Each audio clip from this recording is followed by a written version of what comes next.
नमस्कार दोस्तों। बात करते हैं आज एक ऐसे विद्वान के बारे में जो मनोविज्ञान के अंदर एक छोटे से बिंदु से जुड़े हुए हैं, लेकिन उनसे संबंधित प्रश्न भी परीक्षा में काफ़ी हद तक पूछे जाता है।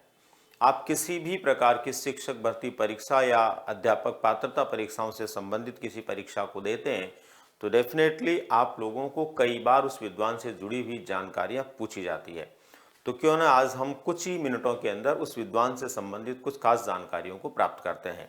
तो दोस्तों, ये विद्वान है जिनके बारे में हम बात करने जा रहे हैं, अर्नोल्ड गैसेल। अर्नोल्ड गैसेल। दोस्तों, अर्नोल्ड गैसेल जो है, इनके बारे में खास बात जो हमें ध्यान में रखनी है वो ये है कि ये अमेरिकी विद्वान थे। अमेरिकी विद्वान थे और इन्होंने परिपक्वता का सिद्धांत दिया 1925 ईस्वी में। ये अमेरिकी विद्वान थे और इन्होंने किसका सिद्धांत दिया? परिपक्वता का। एक बालक जो है उसमें परिपक्वता कैसे आती है उसके लिए इन्होंने अपना सिद्धांत दिया था। दोस्तों, इनके द्वारा जो सिद्धांत दिया गया उसमें क्या क्या खास बातें हैं जो विशेष रूप से आपको ध्यान में रखने की ज़रूरत है। सबसे पहले तो इन्होंने बालक के विकास के संदर्भ में बताया। इनकी खास बातें जो है कि बालक का विकास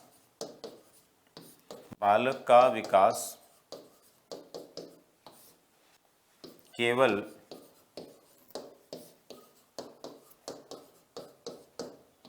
वातावरण से नहीं बल्कि वंश क्रम से भी प्रभावित रहता है। दोस्तों, इन्होंने कहा कि बालक का जो विकास होता है ना, वो केवल वातावरण से नहीं बल्कि वंश क्रम से भी प्रभावित रहता है। बहुत सारे विद्वान केवल वातावरण की बात करते हैं, लेकिन इन्होंने कहा कि केवल वातावरण से प्रभावित नहीं होता बल्कि किससे होता है? वातावरण के साथ साथ वंश क्रम का भी प्रभाव पड़ता है। दूसरा विचार इनका था, विकास का क्रम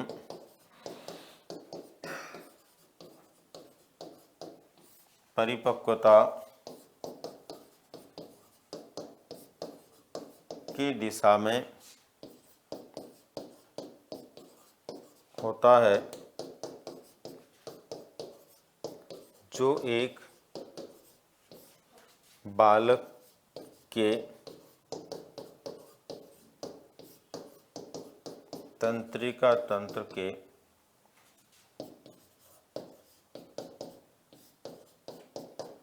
विकास पर निर्भर होता है। विकास का क्रम परिपक्वता की दिशा में होता है। इनका क्या मानना है? एक बालक का जो विकास होता है उसका जो क्रम होता है वो किस दिशा में होता है? परिपक्वता की दिशा में होता है। और ये किससे प्रभावित होता है? तंत्रिका तंत्र से। यानी तंत्रिका तंत्र जो है उसका प्रभाव भी इसके ऊपर पड़ता है। इनका मानना है कि जैसे जैसे तंत्रिका तंत्र बड़ा होता जाता है वैसे वैसे बालक का विकास जो है वो होता जाता है। तो बालक के विकास को लेकर के इन्होंने जो खास बात कही, एक तो वंशक्रम का प्रभाव पड़ता है, दूसरा उसके तंत्रिका तंत्र का प्रभाव पड़ता है। इसके बाद में और इनसे संबंधित क्या बातें हैं? एक विचार इनका है कि बालक में विकास के दौरान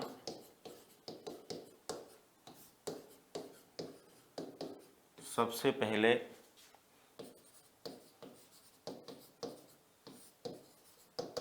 केंद्रीय अंग मस्तिष्क, हृदय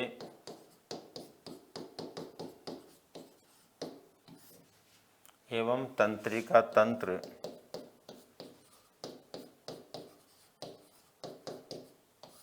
का विकास या निर्माण होता है। उसके बाद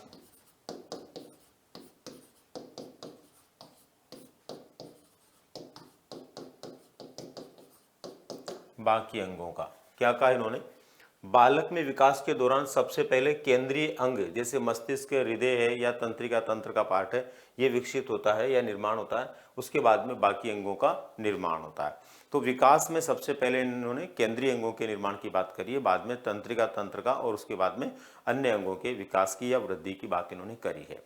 दोस्तों, इनके द्वारा विकास के संदर्भ में दो प्रकार का विचार दिया गया कि विकास की निश्चित दिशाएं जो होती है वो क्या होती है।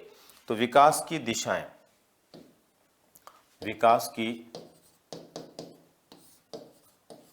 दिशाएं, जैसे कि हम सामान्य रूप से पढ़ते हैं ना, एक बालक का जो विकास होता है वो निश्चित दिशा में होता है। इसके लिए दो विचार हैं।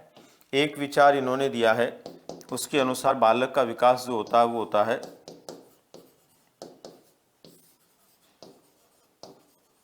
मस्तकोद्मुखी। मस्तकोद्मुखी विकास जो होता है इसको हम सिर से पैर की ओर विकास भी कहते हैं।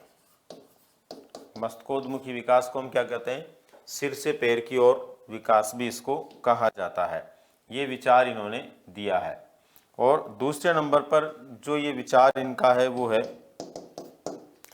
केंद्र से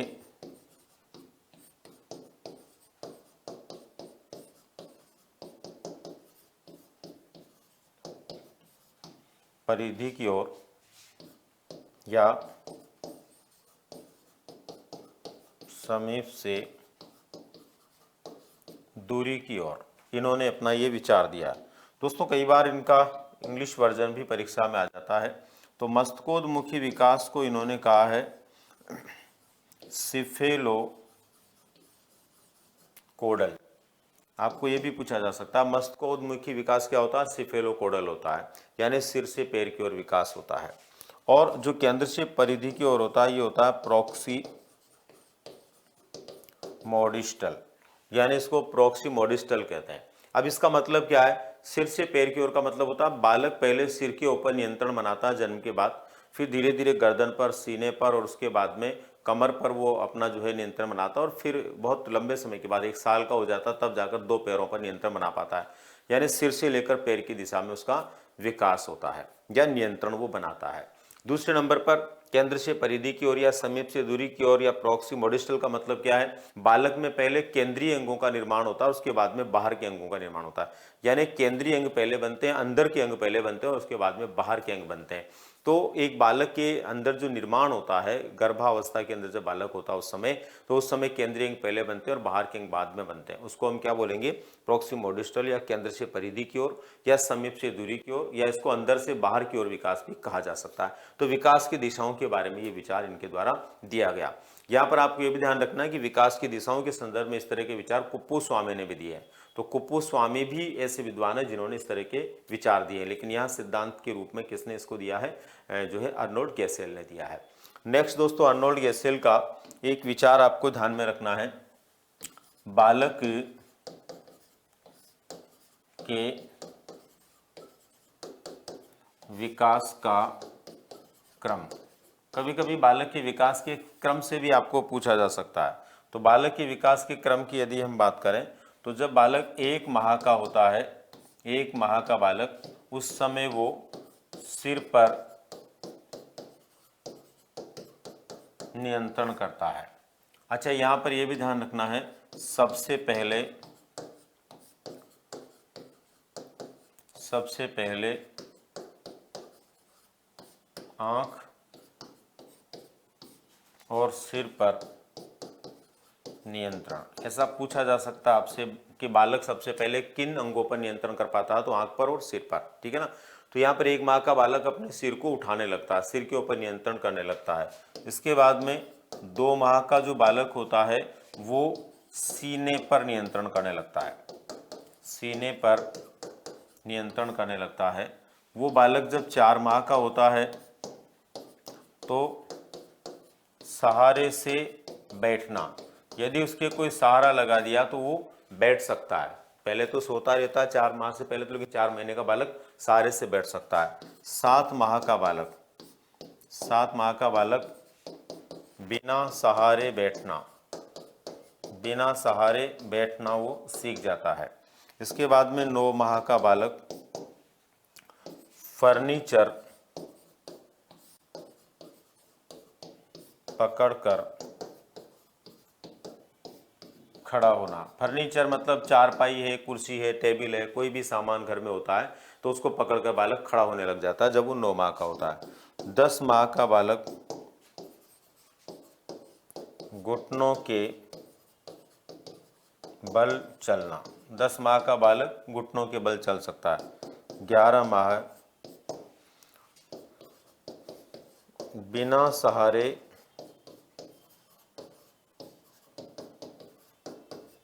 खड़ा होना। 11 माह का बालक जो बिना सहारे के खड़ा हो सकता है।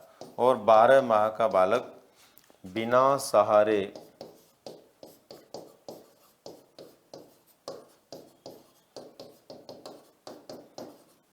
पैरों पर चलना। और 12 माह का बालक होता है वो बिना सहारे पैरों पर चल सकता है। तो ये विचार भी इन्होंने दिए थे। तो यहाँ से भी पूछा जा सकता है कि कौन सी उम्र में बालक का नियंत्रण कौन से अंगों पर हो जाता है। और इसी तरह से देखो ये सिर से पैर की ओर नियंत्रण हो रहा ना, इसीलिए इसको क्या बोला जाता है, सिफेलोकोडल या मस्तकोद्मुखी विकास बोला जाता है। दोस्तों लास्ट के अंदर 2 विचार हैं, इनके 2 शब्द हैं, वो भी आपको ध्यान रखने की जरूरत है। एक तो इनका विचार है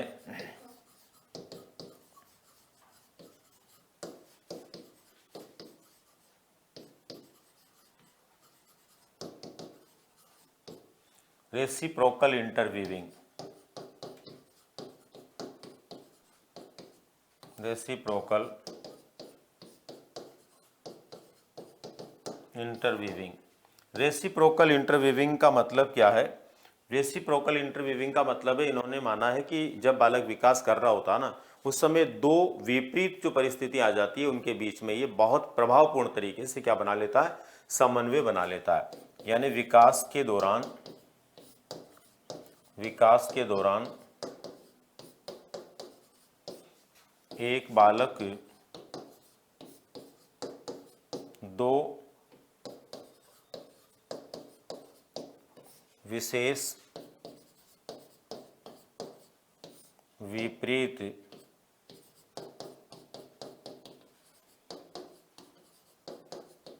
परिस्थितियों या दशाओं में स्वयं समन्वय कर लेता है। यानी एक बालक स्वयं जो है विकास के दौरान जो 2 विपरीत परिस्थितियां या दशाएं होती है उनमें क्या कर लेता है, समन्वय बना लेता है, वो भी प्रभावपूर्ण तरीके से समन्वय बना लेता है। और दूसरा एक शब्द यहाँ पर इनका वो है सेल्फ रेगुलेशन, आत्म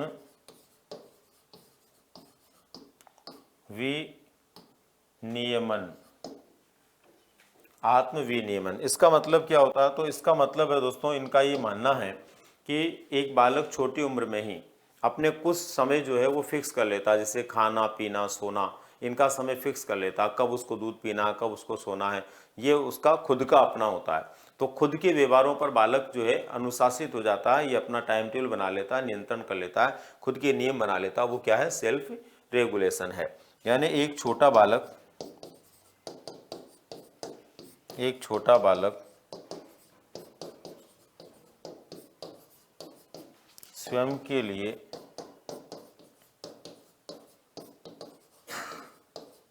खाने पीने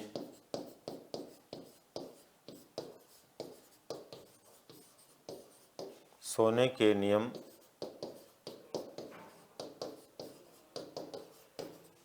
बना लेता है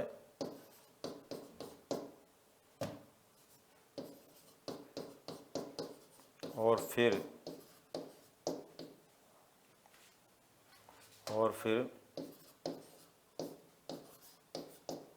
उनके अनुसार